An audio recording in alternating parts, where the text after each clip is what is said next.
ಅದೇ ತರನೇ ಯಾರ್ಯಾರು ನಮ್ಮ ಈ ಒಂದು SOP ಮತ್ತು ರೈಟ್ ಟು ರಿಕಾಲ್ಗೆ ಸಿಗ್ನೇಚರ್ ಹಾಕಿದಿರೋ ಅವ್ರಿಗೆಲ್ಲರಿಗೂ ನಾನು ನನ್ನ ಹೃದಯಪೂರ್ವಕವಾಗಿ ಧನ್ಯವಾದ ಹೇಳ್ತೀನಿ. ಯಾಕೆಂದ್ರೆ ಎಲ್ಲ ಹೋಗ್ತಿದ್ದೀರಾ ಸರ್? ಇಲ್ಲೇ ಪೋಸ್ಟ್ ಆಫೀಸ್ಗೆ GP ಹೋಗ್ತಾ ಇದೀವಿ. ಏನಕ್ಕೆ ಸರ್? ಇದೇ ಲೆಟರ್ಗಳೆಲ್ಲ ಪೋಸ್ಟ್ ಮಾಡೋದಿಕ್ಕೆ. ಏನ್ ಲೆಟ್ರು ಸರ್? ಅದೇನೆ SOP ಮತ್ತು ರೈಟ್ ಟು ರಿಕಾಲ್ ಕಾನೂನು ಜಾರಿಗೆ ತರಬೇಕು ಅಂತ ಹೇಳಿ ಎಲ್ರಿಗೂ ಒಂದೊಂದು ರಿಜಿಸ್ಟರ್ ಪೋಸ್ಟ್ ಮಾಡ್ತಾ ಇದ್ದೀನಿ. ಮತ್ತೆ ಅದಕ್ಕೆ ರಿಪ್ಲೈ ಕೊಡಬೇಕು ಅಂತಾನು ನಾನು ಲೆಟರ್ ಬರ್ದಿದ್ದೀನಿ. ಮತ್ತೆ ಅದಕ್ಕೊಂದು ರಿಸಿಪ್ಟ್ ಕೊಡಬೇಕು ಅಂತ ಹೇಳಿ ಬರ್ದಿದ್ದೀನಿ.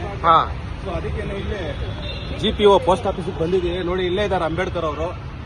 ಸೊ ಅವ್ರದ್ದು ಒಂದು ಕೊಟ್ಟಿರೋಂತ ಒಂದು ಸಂವಿಧಾನದ ಮೂಲಕ ಆರ್ಟಿಕಲ್ 19 ಇಂದ ಹಿಡಿದು 22 ವರೆಗೂ ನಮಗೆ ಬೇಕಾಗಿರುವಂತಹ ಸಮಾಜ ನಿರ್ಮಾಣ ಮಾಡುವಂತ ಒಂದು ಪವರ್ ಇದೇ ಸಂವಿಧಾನದಲ್ಲಿ ಕೊಟ್ಟಿದ್ದಾರೆ. ಸೊ ಆ ಪವರ್ ಮೂಲಕನೇ ನಾನು ಎಲ್ರಿಗೂ ರಿಜಿಸ್ಟರ್ ಪೋಸ್ಟ್ ಕಳಿಸ್ತಾ ಇದ್ದೀನಿ. ಇದು honourable president of India Draupadi Murmu G ಅವರಿಗೆ ಕಳಿಸ್ತಾ ಇದ್ದೀವಿ.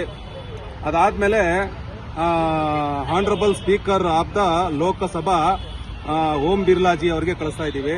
ನೋಡಿ ಇದೆಲ್ಲ ರಿಜಿಸ್ಟರ್ ಪೋಸ್ಟ್, ಇದು ಅಕ್ನಾಲೇಜ್ಮೆಂಟ್ ನನಗೆ ರಿಟರ್ನ್ ಬರುತ್ತೆ. ಮತ್ತೆ honourable union home minister Amit Shah G ಅವರಿಗೆ ಕಳಿಸ್ತಾ ಇದ್ದೀವಿ. ಮತ್ತೆ honourable vice president of India Jagdeep ಅವರಿಗೆ ಕಳಿಸ್ತಾ ಇದ್ದೀವಿ. ಮತ್ತೆ ಇದು ನರೇಂದ್ರ ಮೋದಿ ಜಿ ಅವರಿಗೆ ಪ್ರೈಮ್ ಮಿನಿಸ್ಟರ್ಗೆ ಕಳಿಸ್ತಾ ಇದ್ದೀವಿ.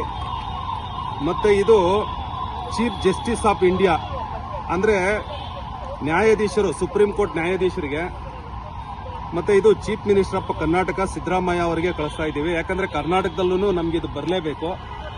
ಮತ್ತೆ chief electronic commissioner of India,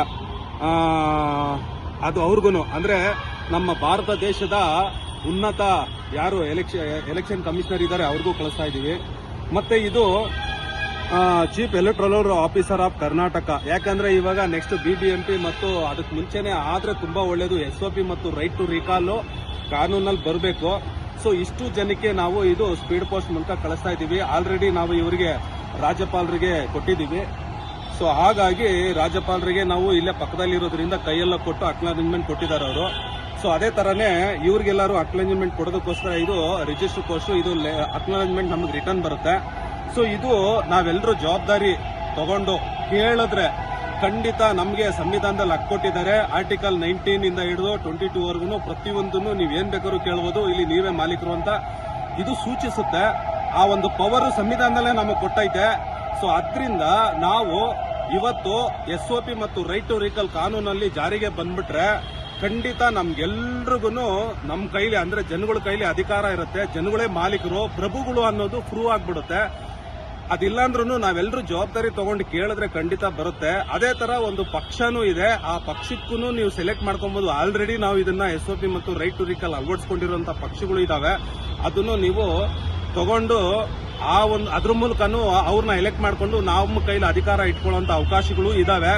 ನೀವು ಸೋಷಿಯಲ್ ಮೀಡಿಯಾದ ಎಲ್ಲಾ ಕಡೆನೂ ನೋಡಬಹುದು.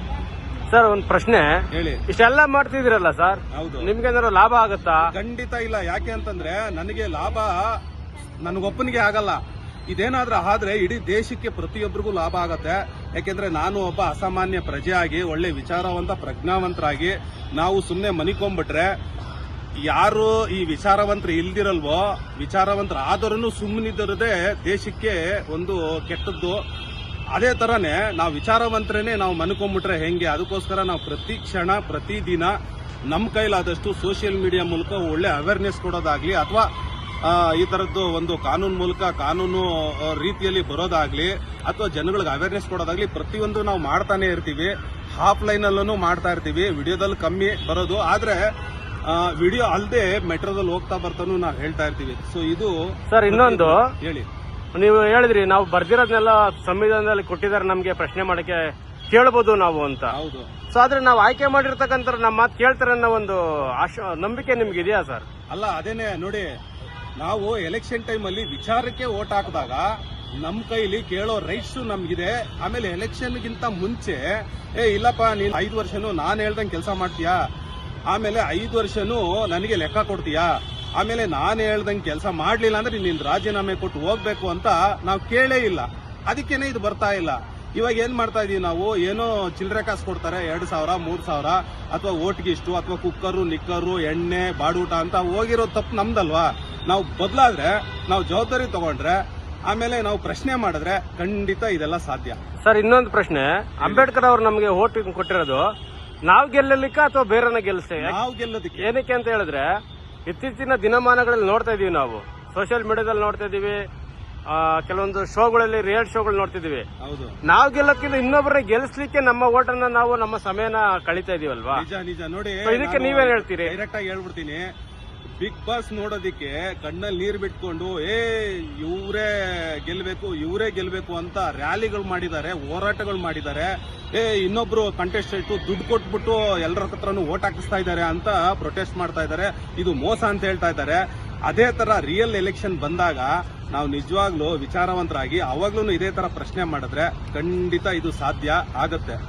ಅದಕ್ಕೋಸ್ಕರ ನಾವೆಲ್ಲರೂ ಎಚ್ಚೆತ್ಕೊಂಡು ವಿಚಾರವಂತರಾಗಿ ಪ್ರಜ್ಞಾವಂತರಾದ್ರೆ ಖಂಡಿತ ಇದು ಹಾಗೆ ಆಗತ್ತೆ. ಅದು ಅಲ್ಲಿ ಧ್ವನಿ ಎತ್ತಿ, ಅಲ್ಲಿ ಜವಾಬ್ದಾರಿ ತಗೊಂಡು, ಅಲ್ಲಿ ಪ್ರಶ್ನೆ ಮಾಡಿದ್ರೆ ಇದೆಲ್ಲ ಸಾಧ್ಯ ಅನ್ನೋದಕ್ಕೆ ಇದು ಒಂದು ಎಕ್ಸಾಂಪಲ್.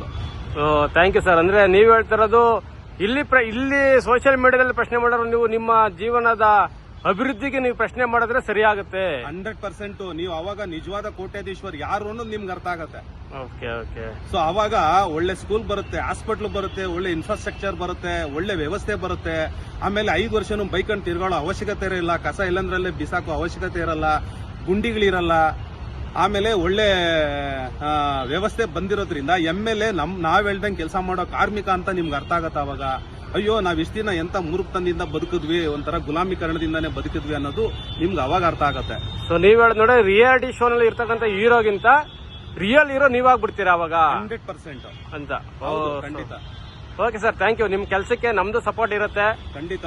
ಸೊ ಇದೇ ತರನೇ ಯಾರ್ಯಾರು ನಮ್ಮ ಈ ಒಂದು SOP ಮತ್ತು ರೈಟ್ ಟು ರಿಕಾಲ್ಗೆ ಸಿಗ್ನೇಚರ್ ಹಾಕಿದಿರೋ ಅವ್ರಿಗೆಲ್ಲರಿಗೂ ನಾನು ನನ್ನ ಹೃದಯಪೂರ್ವಕವಾಗಿ ಧನ್ಯವಾದ ಹೇಳ್ತೀನಿ. ಯಾಕೆಂದ್ರೆ ಅವರು ಒಂದು ಸೈನ್ ಹಾಕಿ ಒಂದು ರೆಸ್ಪಾನ್ಸಿಬಲ್ ತಗೊಂಡಿದ್ದಾರೆ ಅನ್ನೋದನ್ನೇ ಇದ್ರ ಮೂಲಕ ತಿಳಿಸುತ್ತೆ. ಅದೇ ತರ ನೀವು ಯಾರ್ಯಾರು ಇದಕ್ಕೆ ಸಿಕ್ಕಿರಲ್ವೋ, ಮತ್ತೆ ಯಾರ್ಯಾರು ಇದ್ರ ತರ ಸರ್ ಲೆಟರ್ ನಮಗೂ ಕಳಿಸಿ ಸರ್, ನಾವು ಸೈನ್ ಹಾಕ್ಬಿಟ್ಟು ಎಲ್ಲಾನು ನಾವು ನಮ್ಮ ಕಡೆಯಿಂದ ಲೆಟರ್ ಬರೀತೀವಿ ಅಂತ ಹೇಳ್ತಾ ಇದ್ದೀರೋ ಅವ್ರಿಗೂ ನಾನು ಇದ್ರ ಮೂಲಕ ಧನ್ಯವಾದ ತಿಳಿಸ್ತೀನಿ.